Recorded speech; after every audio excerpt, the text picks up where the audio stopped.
Eksklusif dari CNBC Indonesia untuk Anda, saya masih tersambung langsung bersama dengan Direktur Utama PT Itama Rano Raya IRRA Heru Firdausi Syarif. Pak Heru, mari kita lanjutkan kembali sebagai gambaran bagi kami di mana semua lini bisnis di masa pandemi terganggu secara operasional. Kalau di IRRA sendiri seperti apa Pak perseroan menghadapi pandemi ini? Pola operasionalnya ketika dikatakan pun kemarin sempat terganggu, apakah sudah bisa kembali dikatakan pulih normal lagi secara operasional? Pola bekerja tentu saja disesuaikan dengan aturan pemerintah. Artinya di kantor kita ini jumlahnya disesuaikan. Mungkin untuk divisi sales juga tidak selalu pagi-pagi harus ke kantor, tapi juga bisa langsung ke lapangan.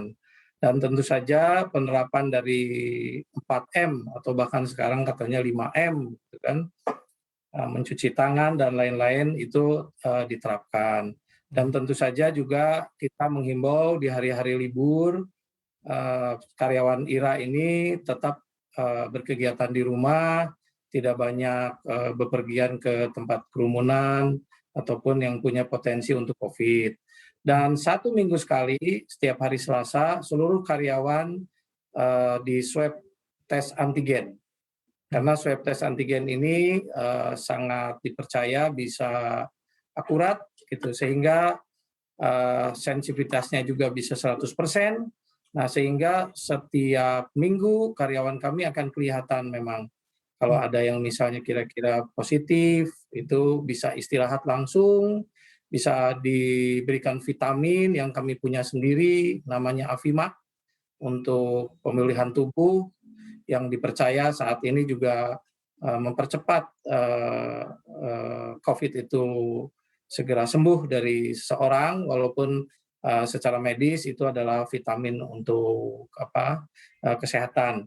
Nah, dengan cara itu alhamdulillah operasional tidak terganggu karena kita selalu memenuhi prokes.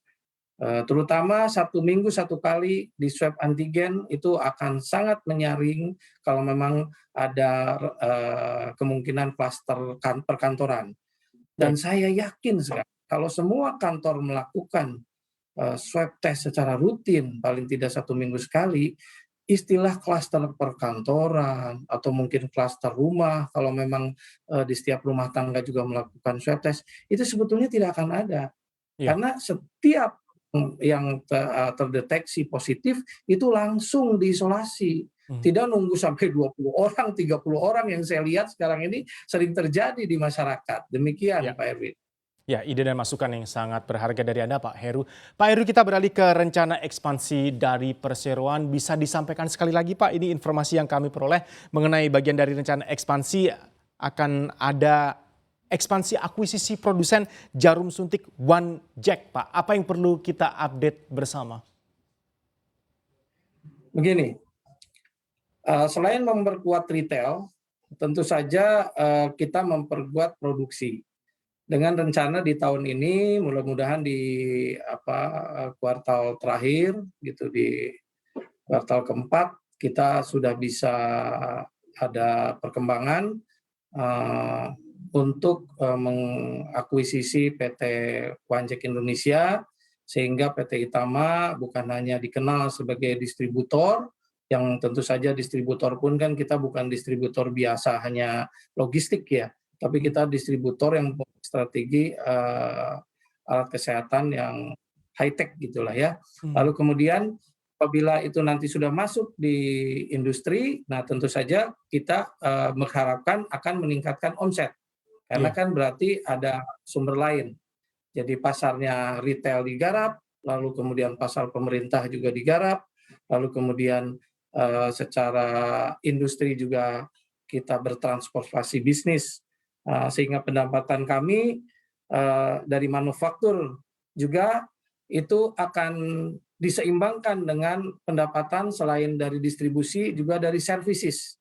Karena kami juga sedang mengembangkan kerjasama-kerjasama dengan laboratorium-laboratorium, sehingga nanti Itama Rano Raya juga dikenal sebagai pelayanan kesehatan juga, bukan hanya distributor. Hmm, hmm. Nah, ini kita targetkan akan rampung di tahun 2022 proses-proses ini. Demikian. Pak. Baik. Nah, ini dengan adanya informasi ini kan kami jadi bertanya juga Pak, para investor mengenai IRRA yang sebelumnya ini murni distributor, kemungkinan nanti bisa juga akan menjadi produsen. Apa yang perlu kita persiapkan dengan adanya maybe skenario transaksi ini tidak hanya distributor tapi juga produsen nanti di suatu saat? Ya tentu juga yang kami persiapkan tentu saja kesiapan dari pelaksanaan ya. Karena bagaimanapun kan kami tidak membangun industri sendiri. Jadi tingkat kesulitan dalam membangun industri ini sudah diambil alih oleh PT Wanjek yang sedang sekarang ini berlangsung. Iya. Jadi kami diuntungkan karena industri PT Wanjek ini sudah berjalan, kami tinggal bergabung, lalu kemudian meningkatkan profesionalisme sebagai produsen, lalu kemudian dalam pelaksanaannya juga kita dengan retail dan services tadi untuk healthcare juga itu dikembangkan, kita akan ujung-ujungnya itu akan meningkatkan omset. Ya Iya, seperti iya. diketahui mungkin omset untuk tahun 2021 ini kita akan tingkatkan lagi mungkin sama dengan tahun lalu, bisa 80, bisa 100%. Dan ini Iya. harus berlangsung secara kontinu sampai tahun 2024 misalnya gitu loh. Hmm. Ini yang kita inginkan. Demikian Pak Erwin. Ya, Pak Heru kalau kita bisa bahas lebih dalam lagi mengenai Wanjek tadi, mengenai update akuisisi dan sebagainya, kisaran nilainya ada di berapa sih Pak? Kisaran nilai akuisisi yang diperlukan dan nanti dalam tanda kutip uangnya akan diambilkan dari mana mengenai akuisisi dengan Wanjek ini? Itu memang menjadi apa ya, menjadi sebetulnya kami juga tidak ingin terlalu terbuka sekarang karena ini memang belum pelaksanaan ya. Tapi Iya. bagaimanapun kami juga kan mempunyai apa namanya, mempunyai nilai saham juga di sini gitu ya. Hmm. Lalu kemudian kami juga tentu saja punya harapan juga untuk bekerja sama atau bisa mengambil kredit ke bank juga itu sangat dimungkinkan untuk itu. Lalu kemudian proses transaksinya karena ini dengan perusahaan yang masih dalam induk yang sama lah gitu ya, Ya. sehingga proses ini akan sangat apa namanya, akan sangat tidak terlalu kaku gitulah. Jadi Ya. bagaimana misalnya transaksi ini tidak langsung harus dibayar tunai misalnya gitu kan. Bagaimana kita atur cash flow baik itu di grup baik itu di Tamaran Raya maupun di PT Wanjok Indonesia sehingga prosesnya itu sangat fleksibel. Yang penting secara hukum, secara kepemilikan nanti itu terjadi. Sehingga soal biaya kami tidak terlalu mengkhawatirkan karena prosesnya bisa kita misalnya bentuk pembayarannya bertahap gitu kan, bisa juga nanti apabila sesama TBK nanti misalnya Wanjek itu perusahaan sudah menjadi TBK juga kita punya cara lain untuk itu. Nah, sehingga lebih mudah karena ini tidak berhadapan dengan perusahaan lain. Demikian Pak Erwin. Ya, dengan demikian ada fleksibiliti, ruangnya lebih besar di sana Pak Heru ya. Nah, ini kita sudah ada pencetakan sampai ke 8,5 kali lipat top dan bottom line di kuartal 1 2021. Dengan demikian ruangnya juga akankah menjadi lebih besar lagi, masih bisa digarap oleh IRRA kalau kita berbicara mengenai aksi korporasi dan sebagainya Pak di sepanjang sisa 2021 ini? Seperti apa Pak? Kalau kita sudah bahas banyak mengenai Wanjek, mungkin ada rencana ekspansi baik organik maupun anorganik lainnya. Iya, saya kira ekspansi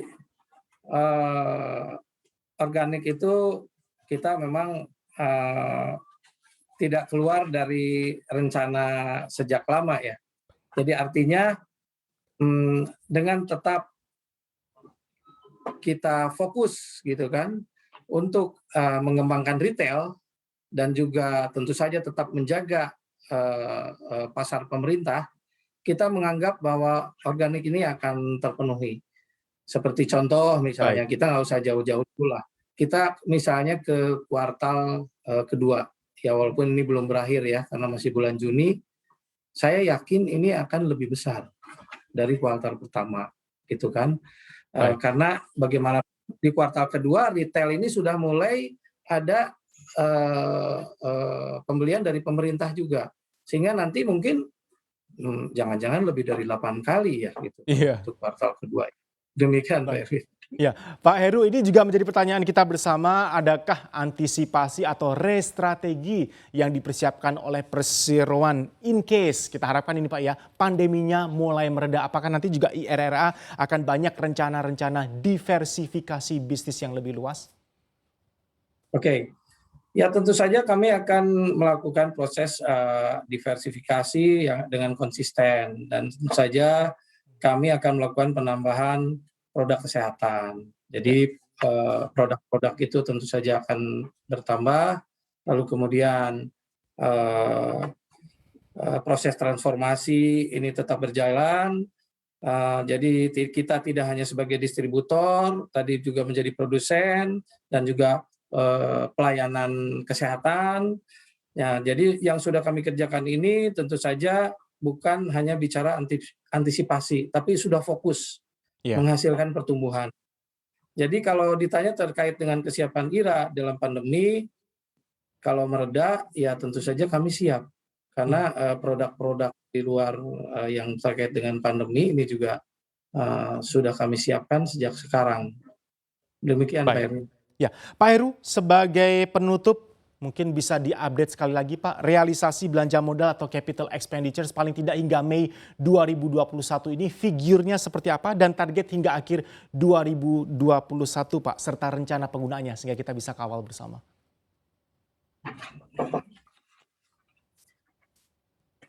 Eh, jadi begini,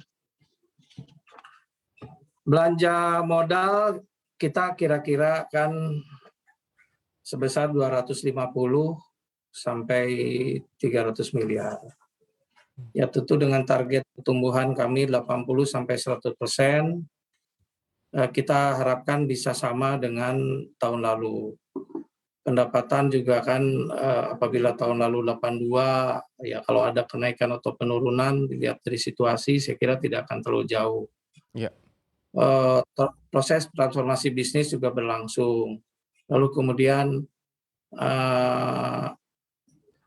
peningkatan signifikan dari anggaran CapEx rutin kami itu kan sekitar 20 sampai 25 miliar. Demikian Pak Erwin.